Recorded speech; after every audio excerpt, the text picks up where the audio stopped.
Good afternoon, councillors, members of the public, officers. Welcome along. I declare this meeting open.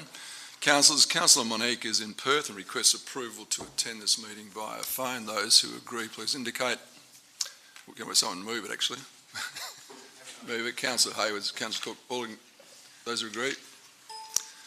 That's carried unanimously. Councillor Warnock, you are in the meeting. Welcome. Thank you.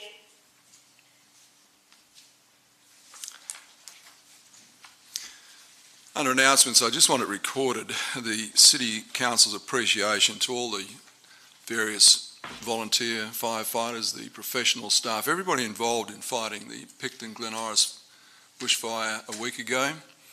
The effort was absolutely appreciated by council, the community, and particularly by all the property owners who were affected by that fire.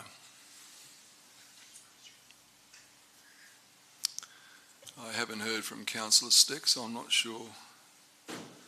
Declarations of interest. Councillor Kelly declares an impartiality interest with regard to item 10.4.1, the Palmer Crescent matter. Councillor Kelly is employed by the Department of Water and Environmental Regulation, which provided advice to the City of Bunbury on the matter. Further declarations of interest, councillors?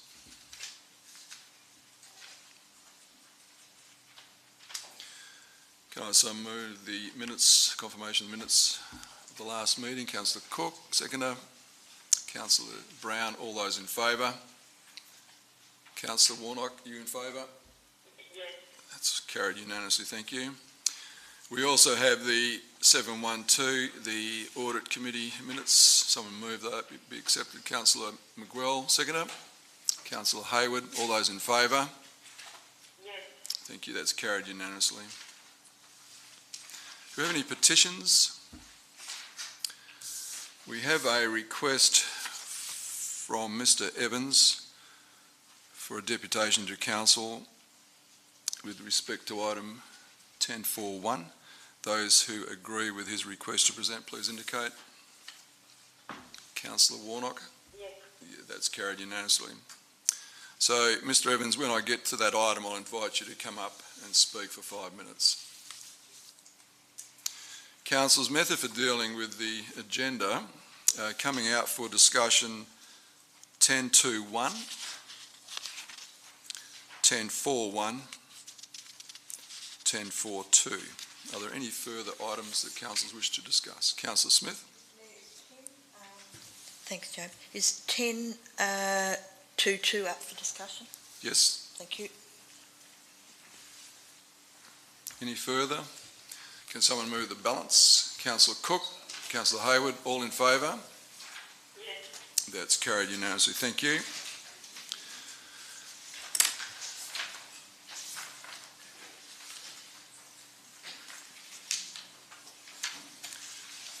(10.2.1) seeks the appointment of a councillor to the CEO Performance Review Panel. We have a nomination from Councillor McGwell. Are there any further nominations?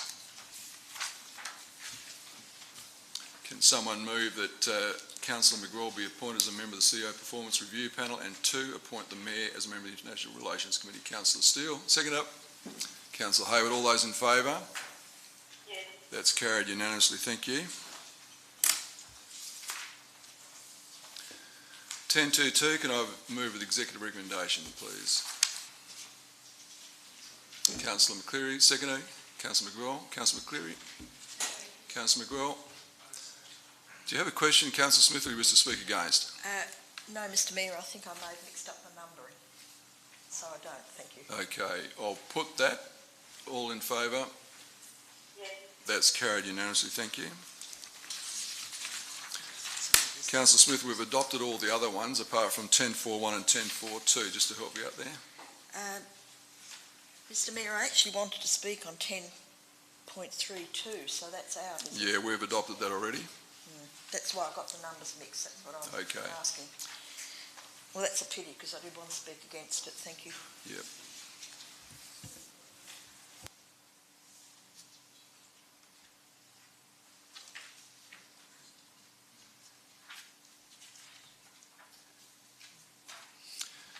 (10.4.1), Mr Evans. Welcome along. You have 5 minutes. There's a clock in front of me here. Yes, just here? Yep. Thank you. I would like to propose that the Council of Town Planning give way to option B, granting development approval for 5 years with conditions. I have purchased a new generator and compressor to accommodate with the conditions that were previously set down. As you would expect, this has been at great cost to me incurred to my business, and I am still paying it off with previous legal actions regarding the same matter. In closing, I am a small business coming out of an economic crisis and now beginning to make headway with jobs that are coming in, and a granting of a 5-year approval will give me some breathing space to recoup my losses and possibly retirement. Thank you. Thank you. Have someone move the executive recommendation? Pro forma. Yep. Seconder. Councillor Smith. Councillor McCleary, do you wish to speak? Councillor Smith, do you wish to speak? Not very much, sir, just that I would support the executive recommendation on this Okay. one. Is there a speaker against the executive recommendation? I'll put it. All in favour? Yes. Those against? 1. That's carried. Thank you.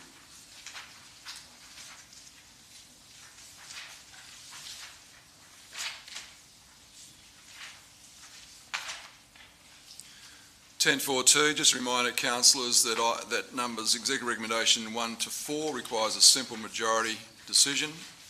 Number 5 requires an absolute majority decision. I will be taking each of those individually. I now invite someone to move the executive recommendation. Councillor Hayward.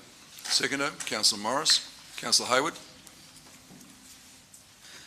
Thanks very much, Mr Mayor. So I just encourage councillors to support this motion. The due diligence report is quite comprehensive, and I know that there were some questions raised at our briefing session last week, but I believe that those questions have been adequately answered. We understand that the risk of any of those potential elements that may cause some concern or cause some concern at our briefing session.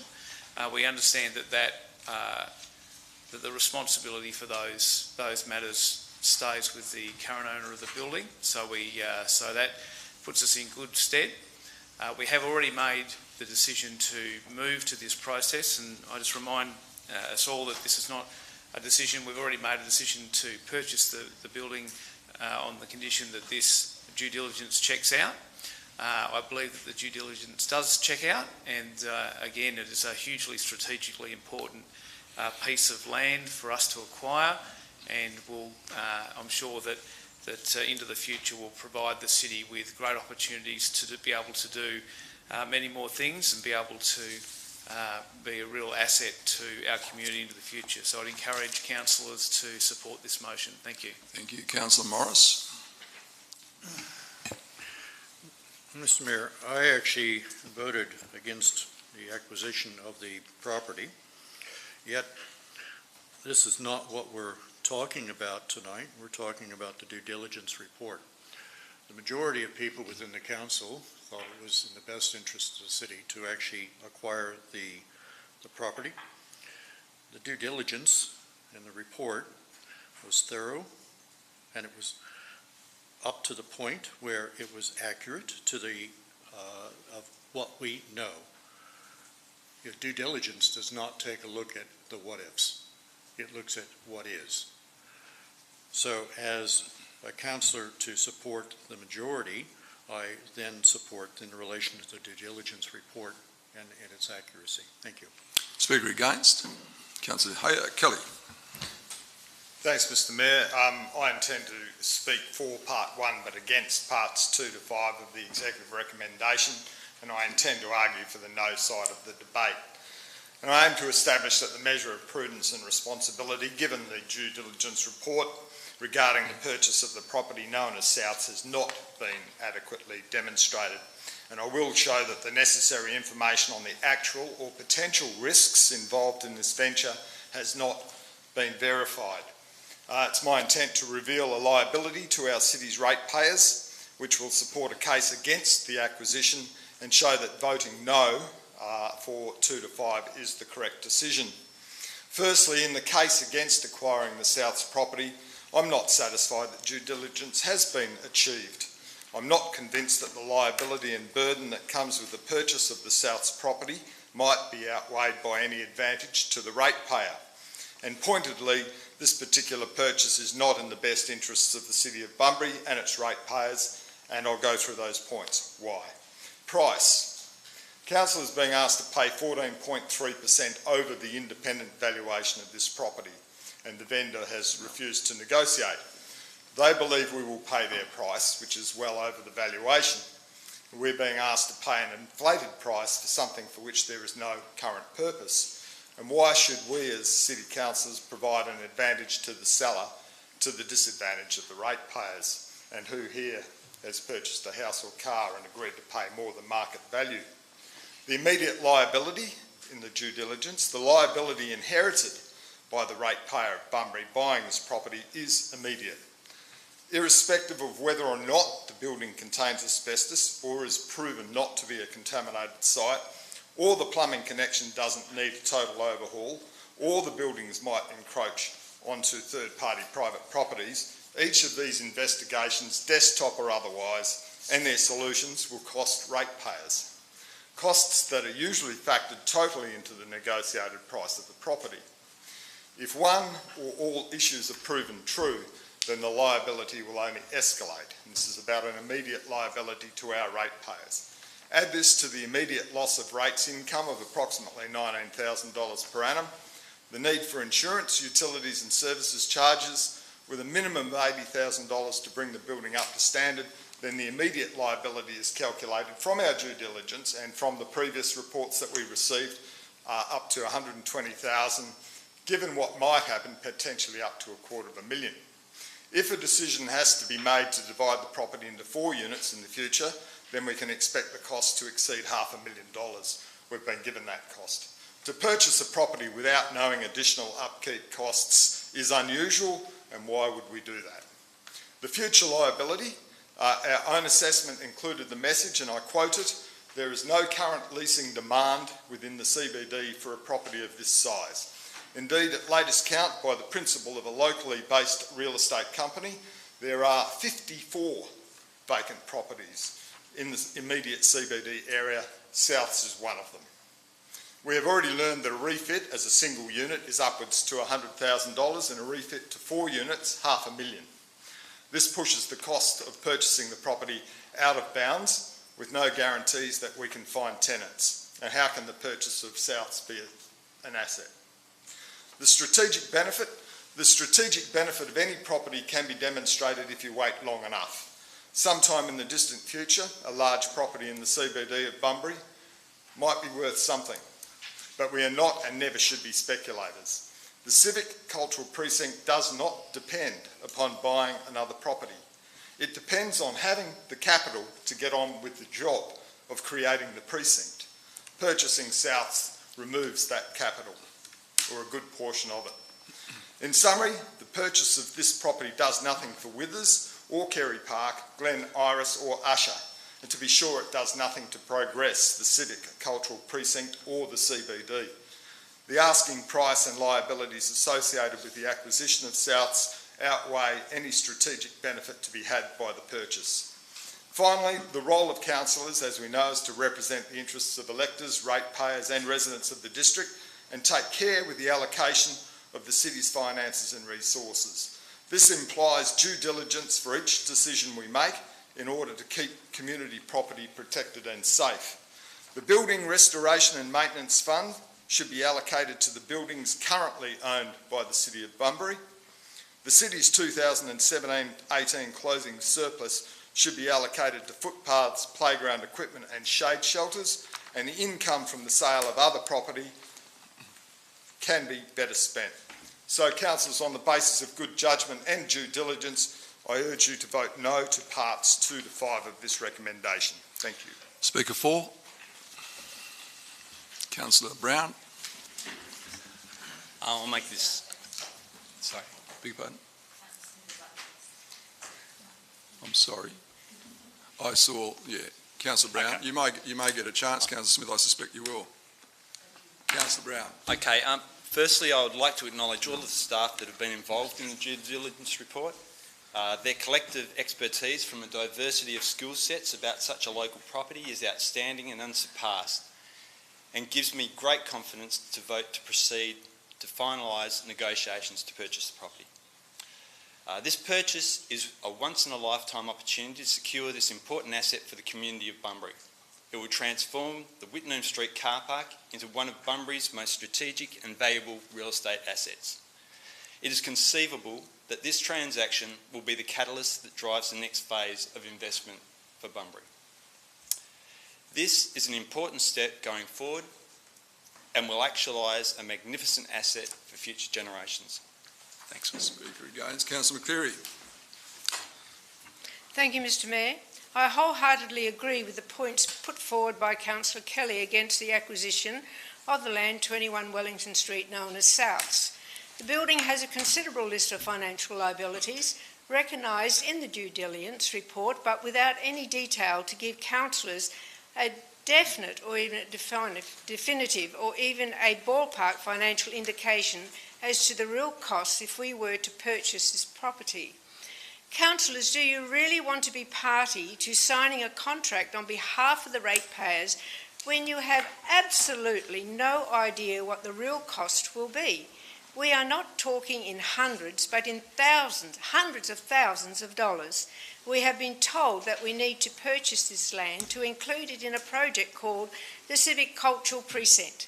Officially, there is no such project in the budget, but already there has been a hefty amount of ratepayers' money spent on draft architectural plans, and just recently we were told the cost estimate to build a civic cultural precinct would be around $43 million. This is just a poorly conceived thought bubble, much like the water park and the skate park.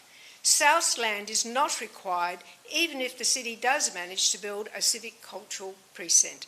The city needs to be told to stop wasting money on monumental dreams and ego building. The city will be hog-tied if we go down this road. Projects such as Councillor Kelly mentioned will vaporise or be put on the back burner.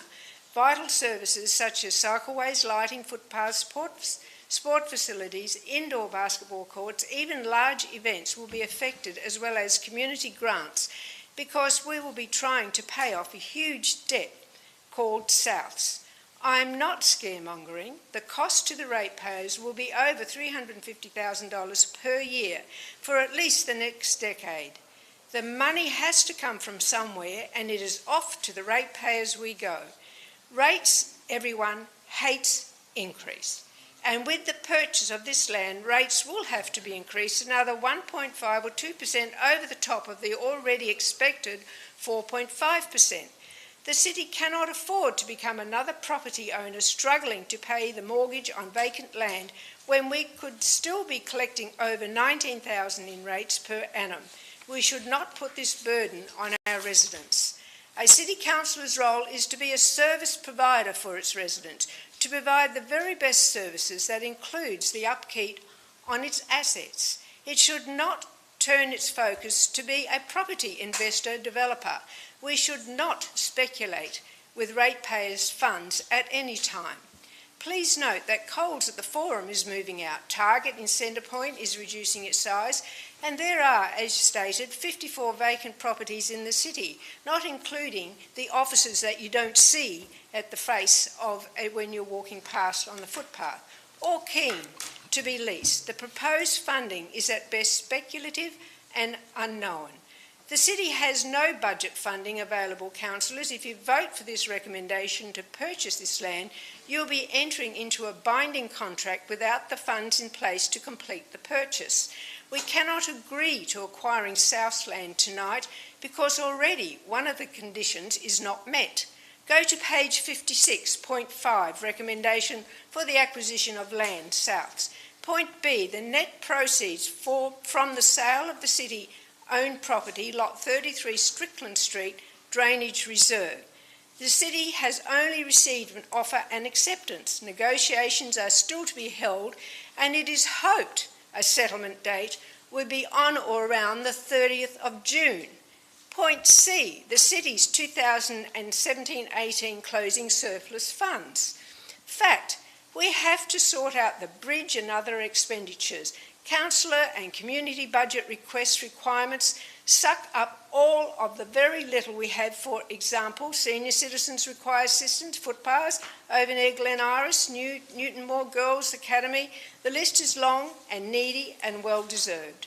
I am not voting yes for this acquisition without proper planned finances in place, and especially without the money from the sale of Lot 33 Strickland Street in the bank.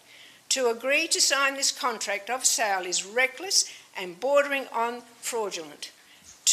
Am I allowed to say that now? Councillor, yeah, just withdraw that comment, Councillor McCleary. Thank you, I withdraw that comment. And you I have believe 8 seconds left. The price that we're paying is way over the valuation and is ridiculous, no matter where it's located in Bunbury. Thank you. Councillor for Councillor Smith. Thank you, Mr Mayor. Well, I sympathise with the comments made by Councillor Kelly. I believe that this is opportunity that we can't miss. We've heard about all the empty shops in Bunbury, and one of the things I was going to say on that item that I stuffed up the numbers on was that I think if Bunbury wants to maintain its position as the regional capital of the southwest, it has to do something. We've got to be bold. We can walk and chew gum at the same time. We can provide, I'm sure we can provide all the things that we need as well, but we've got to look to the future. We're not going to lose money on this. It's in the CBD, for heaven's sake, and we've also got that right of way to sort out. So, Mr Mayor, I support the executive recommendation, and I believe we have to look to the future. Thank you. Speaker against, Councillor Steele. Though I don't have much more to say than what Councillor Kelly and Councillor McCleary have already said, all I can say that over the 8 years that I've been on council and for the 2 years I sat out there watching this council, the amount of times I have heard that we can't afford things and why we don't have things in Bunbury is ridiculous. What we are putting on hold here, we have kilometres of footpaths needed in our suburbs. These are the people that are going to be missing out. There is the skate park that we would like to have. Our city needs to be revitalised. And as Councillor Kelly said, there's 54 vacant buildings within our city. And here we are asking our ratepayers to accept us spending above the valuer's valuation to sit on a building that may or may not benefit our ratepayers in the future. Our city is struggling. The amount of office space we have free, the restaurants that are closing, we're becoming a ghost town. So I urge you all to vote against this. I'll be speaking for the motion, councillors. The city currently has about $700 million in assets, Councillor McCleary. 700 million in assets, built over many, many decades and built over coming under the stewardship of many very, very good elected councils before this one, and hopefully will be followed by many, many better ones than this one into the future. I have full confidence in the integrity of the due diligence report that was prepared by our professional staff and consultants, full confidence in that report. This finalisation of this purchase of this property provides significant advantages for the current council and also for future councils to follow us. It's an outstanding opportunity. I'm very grateful that the South family offered the property to us in the first instance, and I certainly support us completing the negotiations, signing this off tonight, so we get this magnificent asset for the long-term future of our community. Further speaker against? Councillor Hayward. I'll put number 1 first of all.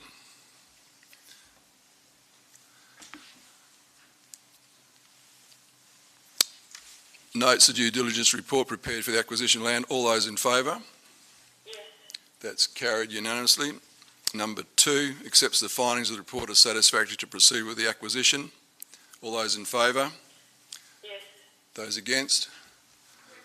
3 against. Councillors Kelly, McCleary and Steele record their names against.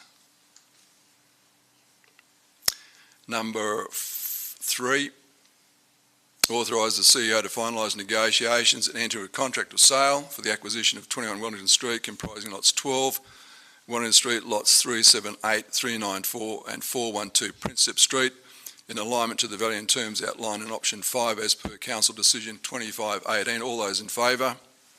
Yes. Those against?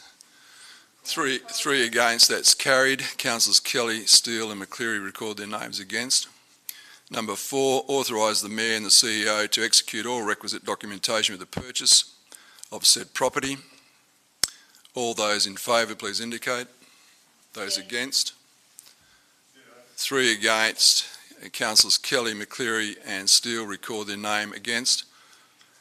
And number 5, agree that the purchase of the site be funded from the 2017-18 budget as detailed in option 4, containing the confidential due diligence report, including the building restoration maintenance reserve, the net proceeds from the sale of city-owned land, property, lot 33 Strickland Street drainage reserve, and the city's 2017-18 closing surplus. That requires an absolute majority. Please indicate.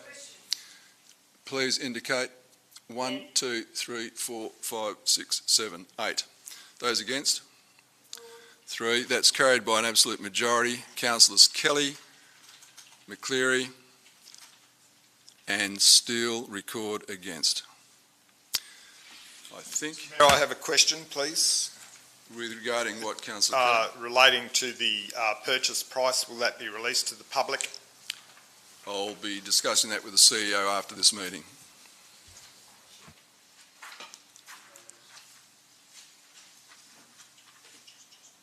No further business. I declare this meeting closed at 5:56 p.m. Thank you, councillors. Thank you, officers. Thank you, members of the public.